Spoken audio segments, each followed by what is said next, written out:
اور اس کے علاوہ بھی جو کراچی میں بائی الیکشن اور اس کے بعد جو ملاکنڈ میں ہوا، سب میں ریجیکٹ ہوا یہ. اور جو کل ورڈکٹ ہے، جو بھی اس ملک میں قوتیں ہیں جو اس ملک کا سوچ رہی ہیں، یہ لوگ تو ملک کا نہیں سوچ رہے، کیونکہ ان کے پاس ان کا تو سٹیک، میں ریپیٹ کرتا ہوں، جن لوگوں کے اربوں ڈالر ملک سے باہر پڑے ہوں ان کو کیا فرق پڑے گا کہ پاکستان نیچے جا رہا ہے، روپیہ نیچے جا رہا ہے، معیشت نیچے جا رہی ہے، مہنگائی بڑھ رہی ہے. ان کا تو ایشو ہی نہیں ہے. ایشو تو پاکستانیوں کا ہے جو کہ یہاں جن کا جینا مرنا ہے، اور ایشو ان اداروں کا ہے جن کا سٹیک پاکستان میں ہے. تو وہ کیا یہ دیکھ نہیں رہی کہ یہ کیا ہو رہا ہے ملک کے ساتھ، کہ یہ ایک لوگ آتے ہیں، اربوں اربوں روپے کی ان کی چوریاں، ان کی کرپشن کیسز. میں 3.5 سال کہتا گیا کہ یہ میرے سے ایک ہی چیز مانگ رہے ہیں، NRO، اور میں نہیں دوں گا ان کو. میں 3.5 سال کہتا گیا. پہلا دن اسمبلی میں انہوں نے جب تقریر نہیں کرنے دی، میں نے کہا کہ یہ مجھے بلیک میل کر رہے ہیں NRO کے لیے. اور مجھے افسوس سے کہنا پڑتا ہے کہ ان کے پہلے جنرل مشرف نے اس ملک کو سب سے زیادہ نقصان پہنچایا ان کو NRO دے کے. 10 سال میں پاکستان، یا ان کے جو 10 سال تھے، 4 گنا زیادہ پاکستان کا قرضہ بڑھا، ملک کو بینکرپٹ چھوڑ کے چلے گئے اور باہر بھاگ گئے. اور پھر جب ملک اٹھ رہا تھا پھر ان کو اوپر مسلط کر دیا گیا اور پھر NRO دلوایا ان کو. اور ساری قوم تماشا دیکھ رہی ہے کہ یہ یہاں صرف چھوٹا چور پکڑا جاتا ہے، یہ بڑے بڑے ڈاکوؤں کے لیے کوئی اور قانون ہے، ان کو کوئی ہمارا انصاف کا نظام نہیں پکڑ سکتا. یہ جب مشکل پڑے گی باہر بھاگ جائیں گے. اور ایسے باہر بیٹھے ہوئے ہیں بڑے بڑے محلات میں، جس طرح کہ ان کی پتہ نہیں کوئی باہر کوئی کون سی بزنسز تھی، سارا پیسہ چوری کر کے باہر لے کے گئے ہیں. تو قوم نے ریفرینڈم دے دیا ہے، قوم نے واضح بتا دیا ہے، ان لوگوں کو ریجیکٹ کر چکی ہے قوم. تو لہٰذا میں یہ آج سارے پاکستان کے اداروں کو کہنا چاہتا ہوں کہ جتنی دیر آپ ان کو بیٹھنے دیں گے، جتنی دیر یہ ہمارے اوپر مسلط رہیں گے، ہمارا ملک نیچے جا رہا ہے. ہمیں کہا جی عمران خان نے آئسولیٹ کر دیا پاکستان کو، عمران خان کی فورن پالیسی اتنی بری تھی کہ اب ہم آئسولیٹ ہو گئے ہیں. میں جب امریکہ گیا تھا، جس طرح ڈونلڈ ٹرمپ نے ہمارا استقبال کیا، جس طرح مجھے اس نے رسپیکٹ دی اور میری ڈیلیگیشن کی، سب سے پوچھ لیں. جنرل باجوہ گئے تھے تب، ان سے پوچھیں، کسی سے پوچھیں کہ کبھی کسی پاکستان کے پرائم منسٹر کو اس طرح کی عزت دی ہے. اور جب ٹرمپ نے اس سے میرے جانے سے پہلے جب اس نے پاکستان کی تنقید کی کہ جی اس افغانستان میں ہمارا ڈبل رول تھا، میری ٹویٹ ابھی بھی پڑھ لیں کہ میں نے اس کو کیا جواب دیا. تو اس کو پتا تھا، یعنی اس کو سخت جواب بھی دیا. اس کے باوجود وہ عزت ان کے لوگوں کی کرتے ہیں جو اپنے ملک کی مفادات کی حفاظت کرتے ہیں، نیشنلسٹ ہوتے ہیں، جو اپنی ذات کے لیے نہیں. یہ تو ان کو سب کو پتہ ہے کہ ان کے پیسے باہر چوری کے پڑے ہوئے ہیں، تو ان کی تو کوئی عزت ہی نہیں کرتا. اور جو بائیڈن کے ریمارکس ہیں، مجھے یہ بتائیں کہ انہوں نے پتہ نہیں کروڑوں روپیہ ہمارا ڈالرز میں خرچ کیا، جا کے بڑے بڑے ہوٹلوں میں ٹھہر کے، وہاں جا کے ٹی وی شو کے اوپر منتیں کر رہے شہباز شریف جی ہمیں پیسے دے دو، ہمیں ضرورت ہے، ہم پیسے اپنے قرضے نہیں واپس کر سکتے. بلاول بھٹو چاروں طرف پھر رہا ہے، وہ کبھی پاکستان کبھی آتا نہیں. سندھ کا برا حال ہے، وہ ساری دنیا کے چکر لگا رہا ہے. تو کیا فائدہ ہوا اس ڈپلومیسی کا کہ جب اس نے پہلے تو ہمیں، یعنی جو ملک ان کو مخالف سمجھتے ہیں، چائنا اور رشیا، اس کے ساتھ پاکستان کو بریکٹ کر دیا. کدھر گئی آپ کی ڈپلومیسی؟ اور پھر جو خطرناک بات اس نے کی ہے، اس نے یہ کہا کہ پاکستان دنیا کی خطرناک جگہ ہے، اور اس کے ساتھ نیوکلیر پروگرام کی بات کر دی. اب یہ ایک پرانا پاکستان کے خلاف پروپیگنڈا چل رہا ہے. یہ 1980 کی دہائی میں یہ اسلامک بوم کا پروپیگنڈا چلتا تھا مغربی اخباروں میں. مجھے یاد ہے کہ یہ پوری ایک جو میں نے 5 مہینے پہلے کہا تھا کہ جب وہ ہمارے سے جو قیمت مانگیں گے ہمیں بیل آؤٹ کرنے کے لیے، وہ صرف ایک چیز رہ جائے گی پاکستان کے پاس کہ ہم ان کو وہ قیمت ادا کریں. اور وہ قیمت ادا کر دی. آج یوکرین کا حال دیکھ لیں. آج یوکرین کہہ رہے ہیں، یوکرین کے لوگ کہہ رہے ہیں کہ اگر ہمارا نیوکلیر پروگرام نہ لیتے تو آج ہمارے اوپر حملہ نہ ہوتا. تو یہ ہمارے نیشنل سیکیورٹی کا ایشو ہے. اور اسی لیے میں ابھی آؤں گا بعد میں کیوں مارچ کرنا چاہتا ہوں, میں کیوں اتنی دیر ڈیلے بھی کرتا گیا کہ شاید یہاں عقل آ جائے کسی کو کہ ان کے ہاتھوں اگر ملک رہا تو یہ ان کو کوئی فرق, پھر سے ان کو کوئی فرق نہیں پڑنے لگا. ان کے ایسٹس باہر پڑے ہوئے ہیں, ان کے سارا ٹبر باہر بیٹھے ہوئے ہیں. فرق اس قوم کو پڑے گا. لیکن اس سے پہلے میں ایک بات کرنا چاہتا ہوں.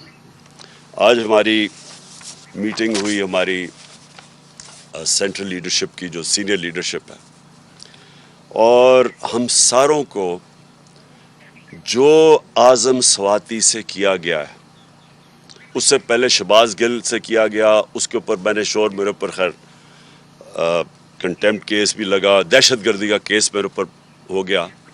اور تب بھی میرا مسئلہ تو کسٹوڈیل ٹارچر کا تھا کہ ایک آدمی کو آپ کس قانون کے تحت آپ اس کو پکڑ کے, یا جو غلطی کی ہو, عدالت میں قانون بنے ہوئے ہیں, آپ جا کے ان کے اوپر ایکشن لیں. کس قانون کے تحت پکڑ کے اس کو مارا, ٹارچر کیا, ننگا کیا. وہ ایک اور جمیل فاروقی, وہ بھی وہ جرنلسٹ ہیں, وہ کہتے ہیں میرے سے یہ کیا گیا. عمران ریاض کو پکڑ کے ایک چھوٹے سے کمرے میں بند کر دیا گیا. تو لیکن جو اعظم سواتی سے کیا, میں آج اپنی قوم کے سامنے یہ چیز اس لیے رکھنا چاہتا ہوں کہ ایک پاکستانی ہوتے ہوئے, اب میں یہ نہیں کہہ رہا کہ میں کسی پارٹی کا ہیڈ ہوں, پاکستانی ہوتے ہوئے یہ مجھے اتنی شرم آئی ہے کہ ہم اپنے لوگوں کو اس طرح ٹریٹ کر سکتے ہیں, کہ ہم ان کو اس طرح ذلیل کر سکتے ہیں. یہ ذرا سنیں اب, میں ساری جو اعظم سواتی سے کیا ہے. 3 بجے صبح اس کے گھر کے, اچھا ٹویٹ تھی اس کی, بھئی اگر اس کی ٹویٹ تھی اور اس نے جذبات میں آ کے کوئی بات کہہ دی ہے تو اس کے لیے قانون بنے ہوئے ہیں. یہ کیا لکھا ہوا ہے کہ یہ ہونا چاہیے تھا کہ 3 بجے اس کے گھر اس کے لوگ آئے, یہ ایف آئی اے کے, اس کے بچوں کے, اس کے پوتے اور پوتی کے سامنے, 4 سال کی اور 8 سال کی, ان کے سامنے اس کو مارنا شروع کیا. ایک 75 سال کے آدمی کو اس کو مارا, نوکروں کے سامنے, گھر میں چیزیں توڑی, اور اس کے بعد اس کو پولیس اسٹیشن لے کے گئے. پولیس اسٹیشن سے ایجنسیز کے ہاتھ میں پکڑا دیا. یہ کس قانون کے تحت پکڑا ہے؟ یہ کون سا پاکستان کا آئین اجازت دیتا ہے کہ آپ پکڑ کے ان کو ایک آدمی کو ایجنسیز کے ہاتھ میں پکڑا دیں؟ اور ایجنسیز نے مزید اس کے اوپر تشدد کیا.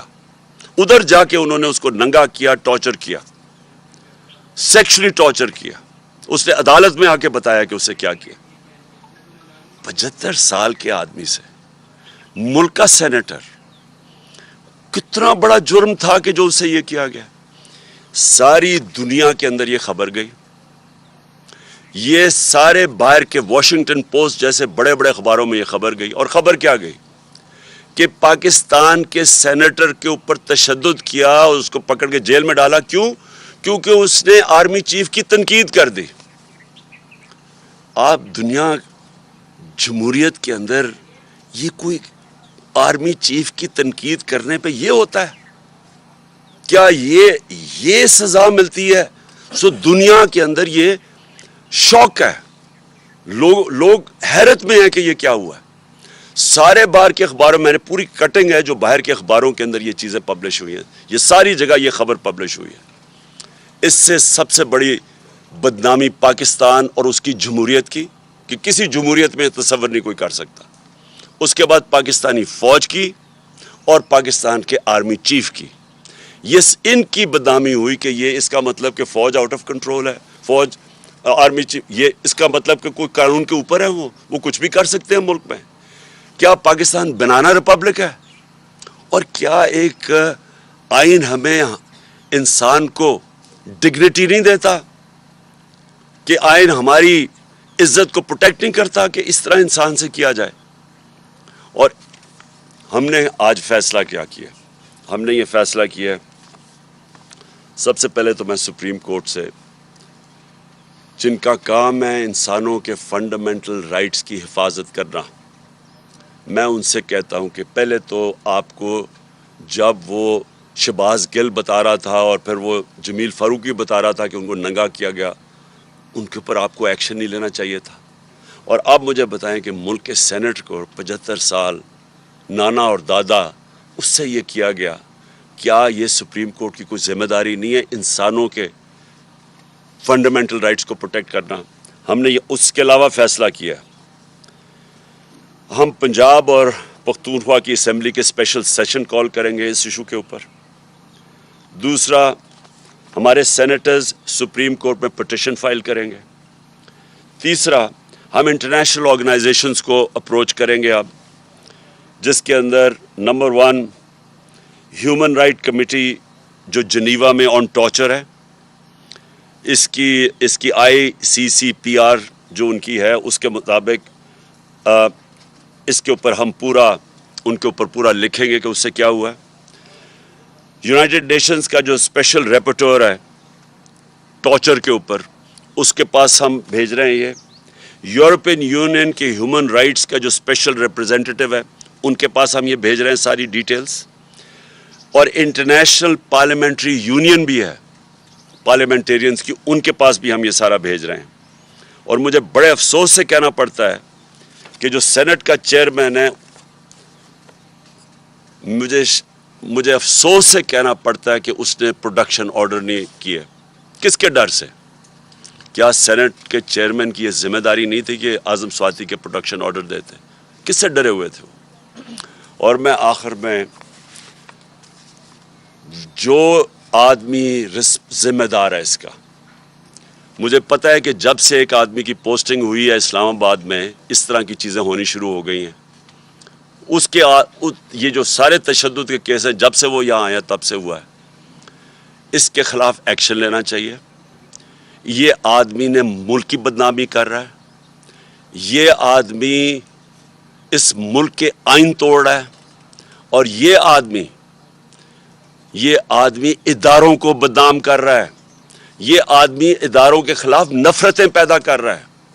اور اس نے اگر آرمی چیف کو خوش کرنے کی کوشش کی ہے، اور مجھے پورا یقین ہے یہ آرمی چیف کو نہیں پتا ہوگا کہ یہ جو ہوا ہے، اس نے نقصان پہنچایا ہے۔ اور میں آج ڈیمانڈ کرتا ہوں کہ اس کے اوپر ایکشن لیا جائے، کیونکہ جب سے یہ آیا ہے، کبھی کسی کو سوشل میڈیا کے لوگوں کو پکڑ کے دھمکیاں دے کو اٹھا کے لے جاتے ہیں، جو عمران ریاض سے ہوا، جو یہ ارشد شریف سے ہوا، جرنلسٹ کے پیچھے پڑے ہوئے ہیں۔ اور ہمارے یہ جو 2 کیسز ہوئے ہیں، ایک پروفیسر تھا جو شہباز گل، وہ کوئی دہشت گرد نہیں تھا، کوئی کرمنل نہیں تھا، وہ ایک پروفیسر تھا، اس سے یہ کیا، اس سے پکڑ کے جو اس کے حالات جو دیکھے، اور اب ایک سینیٹر سے یہ کیا ہے۔ اس کے اوپر فوری طور پہ میں ڈیمانڈ کرتا ہوں ایکشن لیں، کیونکہ یہ بدنام کر رہا ہے، یہ ملک کو نقصان پہنچا رہا ہے یہ انسان، اور اس سے فائدہ کچھ نہیں ہو رہا۔ یہ نہ سمجھے کہ اس سے کوئی اداروں کی عزت کرے گا، اس سے اداروں کے خلاف نفرت بڑھ رہی ہے۔ اب آخر میں لانگ مارچ کے اوپر آتا ہوں۔ دیکھیں، میں نے پوری انتظار، یعنی 25 مئی کے بعد، 25 مئی میں ہم نے کوشش کی کہ پرامن ایک پریشر ڈالے جائیں، جو کہ گورنمنٹ کا، جو اپوزیشن پولیٹیکل پارٹیز کا کام ہے، کہ ہم آئین کے اندر رہتے ہوئے ایک پریشر ڈالیں کہ ایک ایسا سیٹ اپ لے آئے ہیں جو کہ ساری نظر آ رہا تھا کہ پبلک اس کو ایکسیپٹ ہی نہیں کر رہی۔ کبھی پاکستان میں خود اس طرح پبلک نکلی نہیں، کبھی ایسے نہیں ہوا۔ تو جب پبلک نہیں ایکسیپٹ کر رہی، اور انہوں نے وہاں سندھ ہاؤس میں منڈی لگی ہوئی ہے کہ آپ نے قیمتیں لگا کے لوگوں کے ضمیر خرید کے لوٹے بنا کے تو آپ نے اسمبلی کرائی ہے، اور پھر واضح اب تو سب کو پتہ چل گیا نا سائفر کا، کیونکہ میں ان کا شکریہ ادا کرنا چاہتا ہوں ان کا یہ جو آڈیو لیکس میں، کہ اب ساروں کو پتہ چل گیا، پہلے تو کہتے تھے سائفر ہے ہی نہیں، اب سب کو پتہ چل گیا کہ سائفر ہے۔ تو یہ بیرونی پریشر، انہوں نے دھمکی ملی تھی کہ جناب عمران خان کو ہٹاؤ اور شہباز شریف کو لے آؤ، کیونکہ عمران خان کو ہٹانے میں تو شہباز شریف نہیں آنا تھا۔ تو یہ تو سارا واضح ہو گیا کہ پبلک نے یہ نہیں ایکسیپٹ کیا، اور پبلک کو خاص پھر اوپر سے معیشت نیچے لے گئے، مہنگائی اسپانوں پہ چلی گئی۔ مہنگائی کم کرنے آئے تھے، 50 سال میں سب سے زیادہ مہنگائی ہے آج پاکستان میں۔ تو انڈسٹری بند ہو رہی ہے، ایکسپورٹس نیچے جا رہی ہیں, ریمیٹنسز نیچے جا رہی ہیں, اور صرف ایک ہی اب سلوشن ہے کس طرح ان کو کوئی قرضے دے دے یا قرضے معاف کروا دے. دیکھیں, اس ملک کی ضرورت صرف ایک اس وقت ہے, صاف اور شفاف الیکشن. یہ ملک جس طرف یہ لے کے جا رہے ہیں تیزی سے نیچے, یہ صرف اب ایک طرح ہی نکل سکتا ہے, صاف اور شفاف الیکشن جو پولیٹیکل سٹیبلٹی لے کے آئے. جب تک سیاسی استحکامات نہیں ہوگی, استحکام نہیں آئے گا سیاسی طور پہ, معیشت نہیں ٹھیک ہونے لگی, کیونکہ معیشت تو نیچے جا رہی ہے. وہ دار کو لے کے آئے ہیں جو کہ خود ایک بہت بڑا مجرم ہے, جس نے سٹیٹمنٹ دی ہوئی ہے منی لانڈرنگ کی, کہ میم جو 2000 کے اندر اس نے میجسٹریٹ کے سامنے سٹیٹمنٹ دیا, وہ جو ہدایبہ پیپر مل کا کیس تھا, کہ میں شریف خاندان کے لیے منی لانڈرنگ کرتا تھا. فلم بنی ہوئی ہے اس کے اوپر بی بی سی کی, کہ کیسے وہ قاضی فیملی لنڈن میں بیٹھی تھی, یہاں سے پیسے بھجواتا تھا, پھر ان کو لانڈر کر کے پاکستان لے کے آتا تھا. یہ ملک کو نہیں سنبھال سکتا ہے, ان کے پاس اب کوئی راستہ نہیں ہے. صرف مسئلہ اب یہ ہے کہ ڈرے ہوئے ہیں الیکشن سے اپنے, کیونکہ الیکشن سے ڈرے ہوئے, رزلٹ آپ کے سامنے ہے. ساروں نے مل کے بھی الیکشن لڑ گیا, اس کے باوجود یہ نہیں جیت سکتے. تو کیونکہ الیکشن سے ڈرے ہوئے ہیں, یہ ملک کو تباہی کی طرف دھکیلتے جائیں گے, الیکشن نہیں کروائیں گے. اس لیے اس وقت میں ان کو آج پھر وقت دے رہا ہوں. یہ میری مارچ اکتوبر سے آگے نہیں جانے لگی. یہ اب سے لے کے اکتوبر میں کسی ٹائم اناؤنس کروں گا. میں ان کو ٹائم دے رہا ہوں کہ ابھی بھی آپ کے پاس وقت ہے. ملک کی خاطر اپنے آپ کو بچاتے بچاتے ملک کو تباہ نہ کریں. اور میں ابھی بھی کہتا ہوں کہ یہ ہے ٹائم آپ کے لیے الیکشن اناؤنس کرنے کا. اگر آپ نہیں کریں گے, یہ میں مارچ کروں گا. مارچ کی میری تقریباً تیاری مکمل ہے, اور میں آج اپنی قوم کے سامنے انشاءاللہ ایمان تو اللہ پہ ہے میرا, کامیابی تو وہ دیتا ہے, پاکستان کی تاریخ میں اس طرح پبلک نہیں نکلے گی جو اس مارچ پہ نکلے گی. میں ٹائم دے رہا ہوں, آپ کے پاس ہے, چند دن ہیں, اور اس کے بعد میں یہ اناؤنس کر دوں گا. ایک دفعہ مارچ ہو گئی اور ایک دفعہ پبلک جب سڑکوں پہ نکلاتی ہے, یہ یاد رکھیں کہ اب تک ہماری ساری 6 مہینے کی سٹرگل آپ دیکھ لیں, آئین کے بیچ میں رہ کے کیے. ہم نے جلسے کیے ہیں, پبلک دکھا دیا کہ پبلک کدھر کھڑی ہے. جلسوں میں کبھی اتنے بڑے جلسے نہیں ہوئے. ہم نے یہ بھی دکھا دیا کہ جب الیکشن آیا 17 جولائی کا, تب بھی کہ پبلک کدھر کھڑی ہے. اب پھر الیکشن میں, بائی الیکشن جو بھی بیچ میں, سب کو پتہ پبلک کدھر کھڑی ہے. اور یہ مارچ میں پتہ چل جائے گا کہ پبلک کدھر کھڑی ہے. ایک چیز آخری میں میری بات, کہ دیکھیں سری لنکا میں کیا ہوا. سری لنکا میں پبلک جب خود آ جاتی ہے سڑکوں کے اوپر, اور وہ صرف 2.5 کروڑ لوگوں کا ملک ہے, یہاں ہے 22 کروڑ لوگوں کا ملک, اور یہاں ایک دفعہ پبلک سڑکوں پہ آ گئی, یہاں کوئی کسی کے پاس طریقہ نہیں ہے کہ اس کے بعد کیوس کو کون روکے گا. اور ابھی تک سڑکوں پہ کیوں نہیں آئی؟ جو انہوں نے خاص طور پہ یہ جو 5 مہینے میں انہوں نے جو مہنگائی کی ہے 50 سال میں سب سے زیادہ, جو بجلی کے بل, ساری چیزیں جو مہنگی ہوئی ہیں اور انڈسٹری بند ہو رہی, اس لیے سڑکوں پہ نہیں آئی, کیونکہ ایک پولیٹیکل پارٹی ان کو منظم طریقے سے احتجاج میں لے کے جاتی ہے اور واپس لے آتی ہے. لیکن ایک دفعہ جب ہم مارچ اناؤنس کر دیں گے اور اس وقت پبلک سڑکوں پہ اوپر آ جائے گی, تو یہ پھر یہ یاد رکھنا کہ وہ اور جس طرح کی پبلک نکلے گی, وہ پھر اس کا کوئی گارنٹی نہیں کر سکتا کہ جب اتنی پبلک اور جتنی تعداد میں انشاءاللہ پبلک نکلے گی تو اس کا پھر کیا نتیجہ آئے گا. تو میں اس لیے آخر میں جو ہر کوئی جو پاکستان میں اس کے اوپر کچھ کر سکتا ہے, میں ان ساروں کو اور ان پولیٹیکل پارٹیز کو بھی کہنا چاہتا ہوں کہ دیکھیں آپ کے پاس ٹائم اب زیادہ نہیں ہے. ہم یہ اکتوبر کے آگے نہیں جانے لگے, ہم نے فیصلہ کر چکے ہیں. ہماری تیاری جس طرح میں نے کہا تقریباً مکمل ہے, اور میں یہ کسی وقت بھی چند دنوں کے بعد میں یہ اناؤنس کر دوں گا. ہر پریس کانفرنس میں ہم سوال کرتے ہیں کہ مذاکرات ہو رہے ہیں کیا تحریک انصاف کے کسی مذاکرات. کنفیوژن ہے خان صاحب, ابھی تک واضح طور پہ نہیں کہا جا رہا کیا واقعی کسی لیول پہ مذاکرات تحریک انصاف کے ہو رہے ہیں. خان صاحب اسی کے ساتھ ایک یہ جوڑ لیں کہ آج سینئر صحافی ان کا بھی آپ صبح میں سن رہا تھا, انہوں نے یہ انکشاف کیا کہ کل کے نتائج کے بعد کوئی 4 سینئر ترین جنرل جو ہے وہ آپ سے ملے ہیں. تو اس کی ذرا وضاحت کر دیں کہ کیا واقعی یہ درست ہے؟ اور جو ٹکا ثانی نے سوال کیا کہ مذاکرات اگر ہو رہے ہیں تو کس چیز؟ دیکھیں مذاکرات کیا میں کہوں کہ ہو بھی رہے ہیں نہیں بھی ہو رہا ہے، یعنی ان کے اندر ابھی تک کوئی جو بھی تھوڑی ہماری بیک چینلز پہ ہوا ہے کوئی اس طرح کی کلیئرٹی نہیں ہے ابھی تک۔ وہ کلیئرٹی مجھے پتہ کیوں نہیں ہے، کیونکہ وہ نواز شریف ڈرا ہوا ہے الیکشن سے، وہ جب تک نہیں فیصلہ کرے گا الیکشن نہیں ہوگا۔ اب اس کو خوف آیا ہوا ہے کہ اگر یہ ساری پارٹیز نے مل کے بھی اور پھر بھی نہیں جیت سکیں تو ان کو خوف آیا ہوا ہے کہ الیکشن اگر ہوں گے تو وہ ہار جائے گا، اور وہ ڈرا یہ ہوا ہے کہ اگر اور وہ چاہتا یہ ہے کہ یہ کھینچتے جائیں اس کو، بشک ملک کا بیڑا غرق ہو جائے، کیونکہ پیسہ اس کو تو فرق ہی نہیں پڑتا ملک کا بیڑا غرق ہو تو، لیکن وہ یہ چاہتا ہے کہ اگر شاید یہ لمبا چلتا جائے تو یہ جو ویو ہے تحریک انصاف کا یہ نیچے آنا شروع ہو جائے گا۔ اور میں یہ سن رہا ہوں پچھلے 6 مہینے سے کہ جی اب گرمی آئے گی تو کم ہو جائے گا، اب روزے ہوں گے تو ویو کم ہو جائے گا، پھر کسی نے کہا جی اب یہ تو ویو تو بڑھتا جا رہا ہے تو، لیکن وہ ڈرا ہوا ہے کہ وہ چاہتا ہے کہ تھوڑا ٹائم لمبا ہو، 10 مہینے 1 سال ہو جائے تاکہ ویو کم ہو تب الیکشن کروائے، اور تب تک ملک کو جو نقصان ہوتا ہے اس کا فکر ہی نہیں، کیونکہ وہ تو باہر بیٹھا ہوا ہے۔ عمر سے ایک سیکنڈ ذرا عمر سے کر لیں سر، اس کی پرسوں شادی جی ہوئی ہے، ہاں اس لیے امپورٹنٹ ہے اس کی۔ جی عمر، بتائیے گا ابھی جو کل ضمنی انتخاب ہوا اس میں جو ووٹوں کا تناسب ہوا، آپ کے ووٹوں میں اضافہ ہوا، پہلی بار لوگ یہ بات کر رہے ہیں کہ جو جلسوں کا موب ہے وہ ووٹرز میں کنورٹ ہوا ہے۔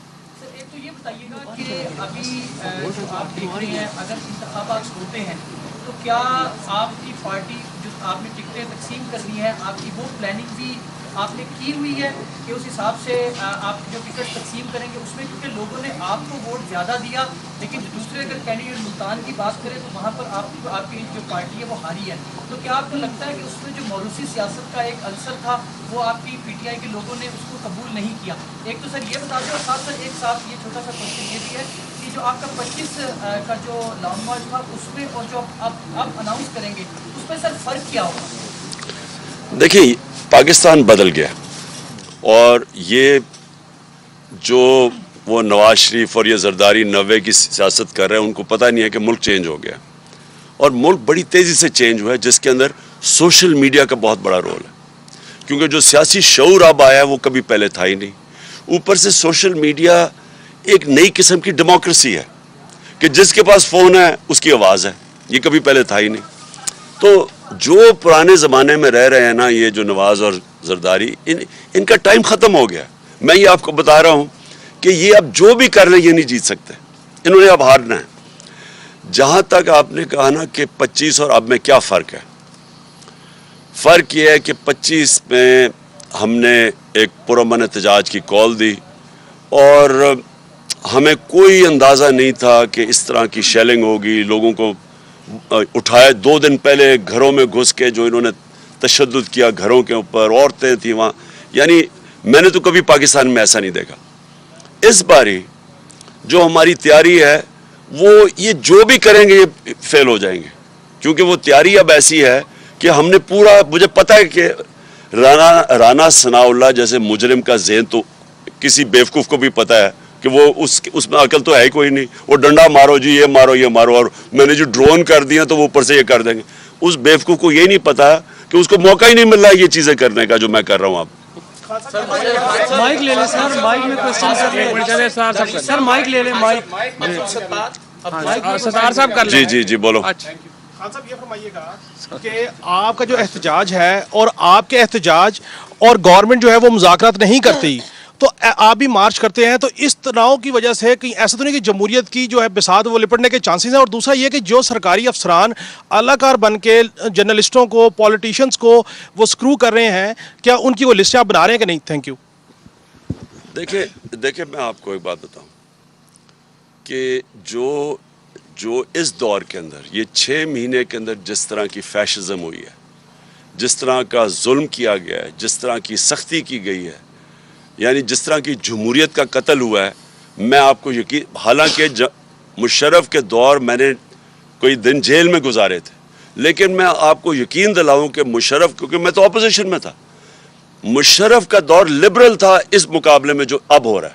میں نے کبھی اس طرح کی اس ملک کے اندر سختی، یعنی یہ جو میں اعظم سواتی کی میں بات کر رہا ہوں، شہباز گل کی، یعنی اس طرح میں نے تو کبھی اس ملک میں ایسی چیزیں نہیں ہوتے دیکھی. The recent victory of PTI has prompted many analysts that it might win, two-third majority in the upcoming elections if they are held. But your political opponents have created an impression, especially in smaller provinces, that if Imran Khan is voted into power again, he might scrap 18 Amendment and might introduce presidential system. So there are many nationalists, especially in Balochistan and Sindh, the province from where I belong to, who are very apprehensive about this. And then PTI recently made it very clear that it wants all the institution to be in their constitutional domains. This is what PPP used to claim in the past, Noon League used to claim in the past. Don't you think that this could be a starting point of dialogues between PTI and the government, that at least they should agree that this is something that should be done? دیکھیں میں آپ کو بتاؤں ہمارا problem کیا ہے opposition کے ساتھ. جو اپوزیشن ہے نا یہ ڈیموکریٹس نہیں ہیں، یہ کرمنلز ہیں، یہ مجرم ہیں. کون ہے جو کہ این آر او لیتا ہے؟ مجھے بتائیں آج تک کسی ڈیموکریٹ کو تصور کر سکتا ہے کہ میں اسمبلی میں جاؤں، میرے پر اربوں روپے کے کرپشن کے کیس ہیں، میں قانون پاس کے اپنے سارے کیس معاف کروا لوں؟ یہ کبھی کسی دنیا کی ڈیموکریسی میں کوئی تصور بھی نہیں کر سکتا، کیونکہ آپ پبلک ریپرزینٹیو ہوتے ہیں. پبلک ریپرزینٹیو کا مطلب کہ آپ پبلک کے مفادات کی حفاظت کرنے آتے ہیں. آپ پبلک کا پیسہ چوری کر کے قانون پاس کر کے معاف نہیں کروا سکتے کسی جمہوریت میں. تو میں پہلے دن سے یہ گواہ ہیں میرے کولیگز، میں ان کو کہتا رہا کہ ان کو ڈیموکریٹ نہ سمجھو، یہ مجرم ہیں. یہ میں 30 سال سے ان کو جانتا ہوں کہ انہوں نے کس طرح دونوں ہاتھوں سے ملک کو لوٹا ہے. اور ان سے ڈائلاگ آپ جتنا بھی کریں گے وہ آ کے پھنس جائے گا کہ جی ہمیں این آر او دے دو. اور میں جب کہتا تھا یہ سارے کہتے تھے جی کون مانگ رہا ہے این آر او. اب آتے ساتھی پہلا ہی کام کیا کہ اپنے آپ کو این آر او دے دیے. تو ان سے ڈائلاگ کرنا بڑا مشکل ہے. ڈائلاگ آپ ان سے کرتے ہیں، مثلا بلوچ نیشنلسٹ ہیں، سندھی نیشنلسٹ ہیں، آپ ان سب سے ڈائلاگ کرتے ہیں، کیونکہ پولیٹکس کے اندر ڈائلاگ کر کے آپ کنسنسس ڈیولپ کرتے ہیں. لیکن جو چور ہیں ان سے آپ کیسے ڈائلاگ کریں گے؟ وہ کہے گا میری چوری معاف کر دو. آپ اس کی چوری معاف کرتے ہیں، آپ ملک کو تباہ کر دیتے ہیں. ملک کے اندر میں اپنے نبی صلی اللہ علیہ وسلم کی اس لیے مثال دیتا ہوں کہ وہ سب سے عظیم لیڈر تھے. ان کو نے فتح مکہ کے بعد سب کو معاف کر دیا، یعنی جنہوں نے ظلم کیا، تشدد کیا، سب کچھ کیا، ان کو معاف کر دیا. لیکن جب انہوں نے کہا ایک قریش کی لڑکی نے چوری کیا معاف کر دو، انہوں نے کہا میری بیٹی بھی چوری کرے گا تو میں نہیں معاف کروں گا. چوری کو جب آپ معاف کرتے ہیں معاشرہ تباہ کر دیتے ہیں. آپ کو چوری، اس کا مطلب کہ چوری بری چیز ہی نہیں ہے. تو چوری بری چیز نہیں ہے تو آپ تیسری دنیا بن جاتے ہیں. ساری ڈیولپنگ ورلڈ کے اندر اسی طرح کے لوگ بیٹھے ہوئے ملک کو چوری کر کے پیسہ باہر لے کے جا رہے ہیں، اس لیے وہ ملک غریب ہے. جی ایک منٹ وہ شیراز احمد شیرازی نیو ٹی وی سے سوال ہے میرا. Sir Shiraz Ahmed Shirazi Neo T V سے سوال میرا یہ کہ کل کے ضمنی انتخابات میں پی ٹی آئی کی جیت اداروں کے کردار کو کہا دیکھتے ہیں خان صاحب، کیا بقول آپ کے نیوٹرلز کر واقع نیوٹرلز رہے، اور کیا یہ تاثر تو نہیں دیا جا رہا کہ نیوٹرلز کل یا ضمنی انتخابات میں نیوٹرلز رہ کر جو جنرل انتخابات تھے اس میں جس طرح آپ ان پر الزامات لگاتے ہیں کہ وہ پری پلان دھاندلی کرتے ہیں، تو اس میں وہ پری پلان دھاندلی کریں؟ دیکھیں کئی دفعہ گیم ادھر چلی جاتی ہے کہ دھاندلی کے باوجود بھی آپ نہیں جیت سکتے. اب میں جب ہندوستان اور پاکستانی کرکٹ میچز ہوتے تھے تو وہ ہمارے اپنے امپائر ادھر ہوتے تھے، ان کے امپائر ادھر ہوتے تھے. وہ ہم ادھر نہیں جیت سکتے تھے، وہ ادھر نہیں جیت سکتے تھے، کیونکہ ٹیم مشکل میں پڑتی تھی، امپائر مدد کرنے آ جاتے تھے. میں واحد کیپٹن ہوں جو ہندوستان کے امپائروں کے باوجود جیت کے آیا تھا. یہ ہم امپائروں کے باوجود جیت رہے ہیں. لیکن یہ ہم امپائروں کے باوجود، کیونکہ یہ جو ہے نا، یہ سکندر سلطان سے بد دیانت دار الیکشن کمشنر میں نے پاکستان کی تاریخ میں نہیں دیکھا. اور وہ آ ہی گیا آڈیو لیکس میں، وہ آ ہی گیا ہے کہ وہ انسٹرکشنز لے رہا ہے کہ اچھا چن کے یہ 8 حلقے رکھو تاکہ کسی طرح آپ دونوں مل کے تو الیکشن کمیشن مل کے ہرا رہی. اس نے ہمیں اتنا نقصان پہنچایا. یہ اس طرح ہوتا ہے کہ یہ نون لیگ کا ایک حصہ ہے. ان کے ساتھ بیٹھ کے اس نے جو پنجاب کے بھی ضمنی الیکشن تھے جو 20 ہوئے تھے بائی الیکشنز، ادھر بھی جا کے سارا وقت وہ مریم اور اس کے ساتھ بیٹھا ہوتا تھا حمزہ کے ساتھ. یہ سارا وقت پلان حلقے بنانے کے اندر یہ سارا اس نے ان کے ساتھ مل کے کام کیا ہے. اور اس کے باوجود ہم جیتے ہیں. لیکن الیکشن کمیشن دیکھیں اس نے سب سے بڑا ظلم کیا کہ اس نے ای وی ایم مشینز نہیں آنے دی. اگر ای وی ایم مشین ہوتا یہ کراچی کا الیکشن کے اندر مسئلے ہی نہ آتے. وہ اب گھسے ہوئے ہیں پولیس والے اندر اور وہ سٹیمپس لگا رہے ہیں. ای وی ایم مشین ہوتا تو آپ کر ہی نہیں سکتے دھاندلی. اور ہم کہتے رہے گورنمنٹ میں بیٹھے کہ ای وی ایم مشینز لے کے آؤ. یہ الیکشن کمیشنر ملا ہوا تھا نون لیگ اور ان کے ساتھ اور ہینڈلرز کے ساتھ, اور یہ آنے نہیں دے رہے تھے مشین, کیونکہ یہ دھاندلی کرنا چاہتے ہیں. صدیق جان اس وقت جو ہم چیزیں دیکھتے ہیں کہ نیب ختم ہو گیا, مریم نواز بری ہو گئی, شباز شریف بری ہو گئے, حمزہ بری ہو گئے, ای وی ایم ختم ہو گیا, اوورسیز پاکستانیوں کے ووٹ ختم ہو گئے, یعنی جتنی چیزیں اس حکومت نے آگے کرنی تھیں وہ ساری چیزیں ختم ہو گئی ہیں سوائے ایک چیز کے, وہ ہے میاں نواز شریف واپسی. اس وقت جو نظر آتا ہے وہ یہ آتا ہے کہ دو وجوہات سے الیکشن نون لیگ نہیں جانا چاہتی. ایک نون لیگ اس لیے نہیں جانا چاہتی کہ وہ کہتے ہیں لیول پلینگ فیلڈ, اور اس کا مطلب ہے نواز شریف واپسی. اس پہ آپ کیا کہتے ہیں؟ اور ساتھ ہی جو ایک یہ بہت خطرناک ایک تاثر بن گیا ہے کہ عمران خان کی کامیابی فوج کی بطور ادارہ شکست تصور ہوگی. تو اس تاثر کو آپ کیسے زائل کریں گے جس وجہ سے شاید ادارے بھی الیکشن کو ڈیلے کر رہے ہیں اور الیکشن کی طرف وہ نہیں جانا چاہتے؟ دیکھیں پہلے تو اب میں یہاں ذرا دو ذہن میں ہوں. نواز شریف کو الیکشن صرف تب لڑ سکتا ہے کہ اس کی چوری معاف کر دی جائے. اب جب آپ نے اس کی چوری معاف کر دی, کیونکہ چوری تو سامنے ہے, 4 بڑے بڑے لندن کے فلیٹ ہیں اس کے اربوں روپے کے, بتا نہیں سکتا پیسہ کدھر سے ہے, بیٹی کے نام پہ فلیٹ لیے ہوئے ہیں. اس سے بڑا کیا, یعنی ثبوت کیا چاہیے آپ کو؟ وہ تسلیم کر رہا ہے کہ ہاں یہ ہمارے فلیٹ ہیں, اور وہ تسلیم بھی تب کیا جب پیناما کے اندر انکشاف ہوا. اس سے پہلے نہیں مانتے تھے, اس سے پہلے تو کہتے تھے لندن تو چھوڑو, پاکستان میں بھی کوئی پراپرٹی نہیں ہے. تو جب پکڑے گئے اس کے بعد انہوں نے تسلیم کیا. ابھی تک نہیں بتا سکے کہ وہ پیسہ کدھر سے آیا. اب آپ اس آدمی کو چلیں, ایک مجرم کو آپ کہتے ہیں کہ الیکشن لڑنے دو. میرا تو پورا دل ہے, کیوں دیکھیں میں تو ایک سپورٹس مین رہ چکا ہوں, میں تو کمزور ٹیموں سے کھیلتا ہی میرا دل ہی نہیں کرتا تھا. میں شاید واحد کیپٹن تھا جب کمزور ٹیم آتی میں کسی اور کو کھلاؤ. تو میں تو چاہتا ہوں کہ وہ آئے اور اس کے ساتھ میرا مقابلہ ہو, لیکن ساتھ ساتھ یہ سوچ لیں کہ پھر ہم نے مجرموں کو, یعنی جرم میں کوئی بری چیز ہی نہیں ہے, کوئی بھی آ کے الیکشن لڑ لے. ویسے جو این آر او مل گیا اب مجھے لگتا ہے وہ ویسے بری ہو جائے گا, تو چلو اچھا آئے مقابلہ کرے. لیکن وہ اتنا ڈرپوک آدمی ہے, وہ تب تک نہیں میچ کھیلتا تھا جب تک اس کا اپنا امپائر کھڑا نہ ہو.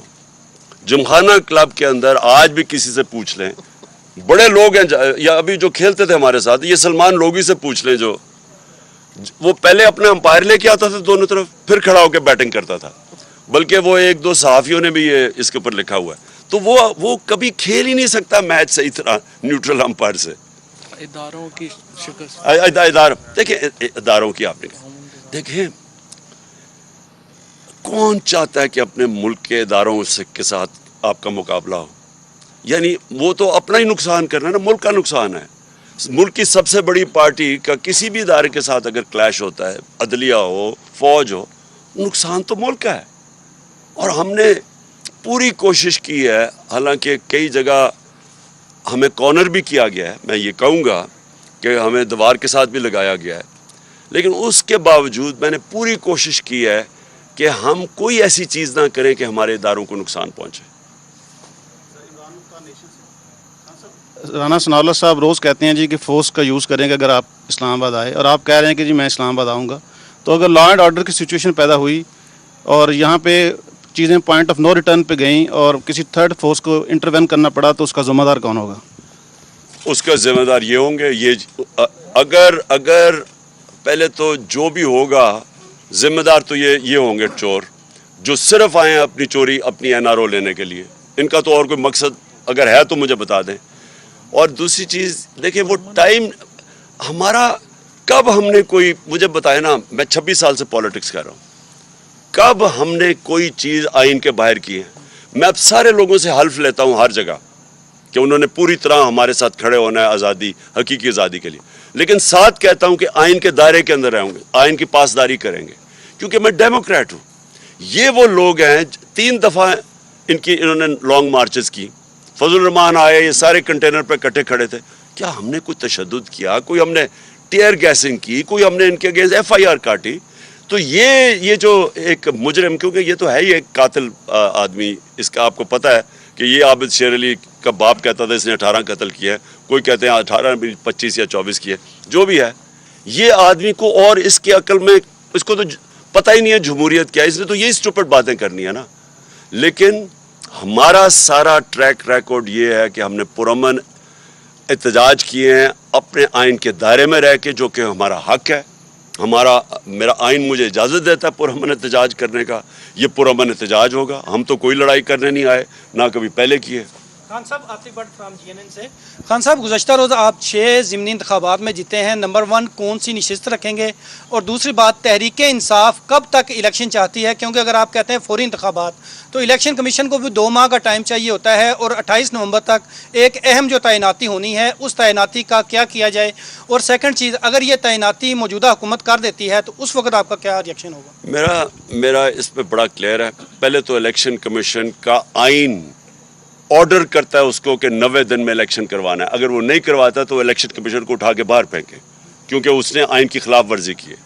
جہاں تک آرمی چیف کی اپوائنٹمنٹ ہے, کسی صورت نواز شریف جیسے مجرم جس کا سٹیٹ پاکستان میں نہیں ہے, جو ملک سے باہر سارے اس کے ایسٹس ہیں پڑے ہوئے ہیں, جو یہاں سے منی لانڈرنگ کر کے پیسے باہر لے کے گیا ہے, جو جب باہر بیٹھا ہوتا ہے تو سارا جس نے پاکستانی فوج کے خلاف جس طرح کی اس نے سٹیٹمنٹس دی ہوئی ہیں, جو اس کا سارا, تو اس طرح کے آدمی کو آرمی چیف جیسی اتنی اہم اپوائنٹمنٹ ہے پاکستان کی نیشنل سیکیورٹی کے حساب سے, نہ اس کو اپوائنٹ کرنا چاہیے. اور زرداری جس کو ساری دنیا 10% کہتی ہے, حالانکہ ہم ڈسپیوٹ کرتے ہیں 10% سے زیادہ چوری کرتا ہے وہ. یہ لوگ, اس طرح کے لوگ مجھے بتائیں کیا یہ کوالیفائڈ ہیں ملک کے آرمی چیف کو اپوائنٹ کرنے کے لیے؟ جو پھر سے میں کہتا ہوں کہ وہ سارا ملک کی سیکیورٹی ڈیپینڈ کرتی ہے. آرمی چیف میرٹ کے اوپر آنا چاہیے, نہ عمران خان کا آدمی ہونا چاہیے, نہ کسی اور کا آدمی ہونا چاہیے. ساری دنیا کے اندر ایسی, اور میں بات کر رہا ہوں کامیاب جو ممالک ہیں, میرٹ کے اوپر اپوائنٹمنٹس ہوتی ہیں. ان کو صرف یہ وہ لوگ ہیں جن کو اپنے ججز چاہیے, اپنے FIA کا ہیڈ چاہیے, ان لوگوں کو اپنا نیب کا ہیڈ چاہیے, جو انہوں نے مل کے چارٹر آف ڈیموکریسی میں اپنا نیب کا ہیڈ رکھ کے تب ملک کو لوٹا تھا. ان لوگوں کو چاہیے جن کو کوئی اس ملک کے قانون توڑنے ہوتے ہیں, یا ان کو پیسہ چوری کرنا ہوتا ہے, یا چوری کر کے پیسہ بچانا ہوتا ہے. ان لوگوں کو, اداروں کو کنٹرول کرنے کے لیے اپنے لوگ چاہیے ہوتے ہیں. مجھے بتائیں, میں نے 3.5 سال میں مجھے ایک بتائیں کہ جو میں نے میرٹ کے بغیر کوئی بھرتی کی ہو. مجھے کیا فرق پڑتا ہے کون آرمی چیف ہے جب تک وہ میرٹ میں ہے؟ مجھے کیا فرق پڑتا ہے؟ ہم چاہتے ہیں پاکستان کی بیسٹ جوڈیشری اور کوالٹی کے ہمارے ججز ہو, کیونکہ پاکستان کی گورننس اوپر جائے گی. ہم FIA کے, میں نے پوری کوشش کی, دیانتدار آدمی FIA کا ہیڈ بنایا, نیب ہمارے ہاتھ میں ہی نہیں تھی. آپ IGs دیکھ لیں, یہ شہباز شریف IG لے کے آئے جس کو سیف سٹی پروجیکٹ لاہور کے اندر کرپشن میں اس کے اوپر آیا ہوا ہے, اس کو بنا دیا اس نے اسلام آباد کا IG, کیونکہ کرپٹ لوگ کنٹرول ہو سکتے ہیں. میں نے کسی کو نہیں میں جانتا تھا, تفتیش کرتے تھے کہ جو سب سے میرٹ کے اوپر تھا ان کو ہم بناتے تھے.